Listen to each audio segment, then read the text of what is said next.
Friends welcome to K S P job trade suit. Friends 2025 ಅಲ್ಲಿ ಬರುವಂಥ police ನೇಮಕಾತಿಗಳು ಯಾವುವು ಮತ್ತು ಪಿ ಎಸ್ ಐ ಮತ್ತು ಪಿ ಸಿ ಮತ್ತು ಪಿ ಎಸ್ ಐ ಎಷ್ಟು ಹುದ್ದೆಗಳು ಬರಬಹುದು ಅಂತ ಒಂದು ಇನ್ಫಾರ್ಮೇಷನ್ ಸಿಕ್ಕಿರುವಂಥದ್ದು ಫ್ರೆಂಡ್ಸ್. ಅದನ್ನು ನಿಮ್ಮ ಜೊತೆ ಶೇರ್ ಮಾಡ್ತೀನಿ. ಅದರಿಂದ ವಿಡಿಯೋನ ಲೈಕ್ ಮಾಡಿ ಆದಷ್ಟು ಶೇರ್ ಮಾಡಿ. ಬನ್ನಿ ಫ್ರೆಂಡ್ಸ್ ಮಾಹಿತಿ ನೋಡೋಣ. ನೋಡಿ ಫ್ರೆಂಡ್ಸ್, ಮುಂದಿನ ವರ್ಷ ಕೆ ಎಸ್ ಪಿ ಕಡೆಯಿಂದ ಪಾಸಿಬಲ್ ನೋಟಿಫಿಕೇಷನ್ಸ್ ಅಂದರೆ ಇದು ಒಂದು 95% ಅಥವಾ 99% ಗ್ಯಾರಂಟಿ ಮುಂದಿನ ವರ್ಷ ಇದು ಆಗುತ್ತೆ ಅಂತ ಹೇಳ್ಬೋದು ಫ್ರೆಂಡ್ಸ್.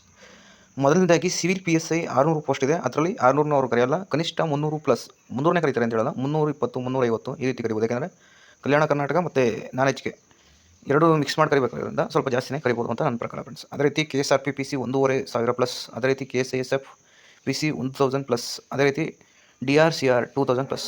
ಇವು ಮುಂದೆ ಬರುವ ನೇಮಕಾತಿಗಳು ಫ್ರೆಂಡ್ಸ್. ಇವಕ್ಕೆಲ್ಲರಿಗೂ ಆಲ್ರೆಡಿ ಫೈನಾನ್ಸ್ ಡಿಪಾರ್ಟ್ಮೆಂಟಿಂದ ನೇಮಕಾತಿಗೆ ಅನುಮೋದನೆ ಆಲ್ರೆಡಿ ಸಿಕ್ಕಿರುವಂಥದ್ದು. ಇನ್ನೇನಿದ್ರು ನೋಟಿಫಿಕೇಷನ್ ಮಾತ್ರ ಬಾಕಿ ಇರುವುದು.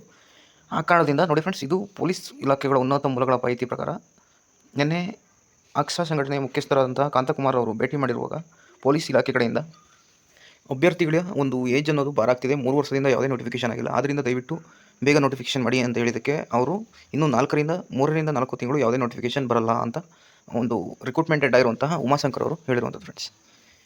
ಇದಿಷ್ಟು ಫ್ರೆಂಡ್ಸ್ ಇವತ್ತಿನ ಮಾಹಿತಿ. ಇನ್ನೂ 3 to 4 ಮಂತ್ಸ್ ಯಾವುದೇ ನೋಟಿಫಿಕೇಷನ್ ಬರಲ್ಲ. ಆದರೂ ಹೋಮ್ ಮಿನಿಸ್ಟರ್ ಹೇಳಿದ್ರು ಫ್ರೆಂಡ್ಸ್, ಹೋಮ್ ಮಿನಿಸ್ಟರ್ ಹೇಳಿದ್ರು ಡಿ ಪಿ ಆರಿಂದ ಒಂದು ಲೆಟರ್ ಬಂದಿರುವಂಥದ್ದು, ಯಾವುದೇ ಕಾರಣಕ್ಕೂ ನೀವು ನೋಟಿಫಿಕೇಷನ್ನ ಮಾಡಬೇಡಿ ಅಂತ. ಆದ್ದರಿಂದ ಇದು 3 to 4 months P C P S I ನೇಮಕಾತಿಗಳು ನಡೆಯಲ್ಲ. ನೀವು ತಯಾರಿಯನ್ನು ಮಾಡ್ಕೊಳ್ಬೇಕು ಅಷ್ಟೇ ಫ್ರೆಂಡ್ಸ್. ಇದಿಷ್ಟು ಫ್ರೆಂಡ್ಸ್ ಮಾಹಿತಿ. ವಿಡಿಯೋ ಇಷ್ಟ ಲೈಕ್ ಮಾಡಿ. Thank you.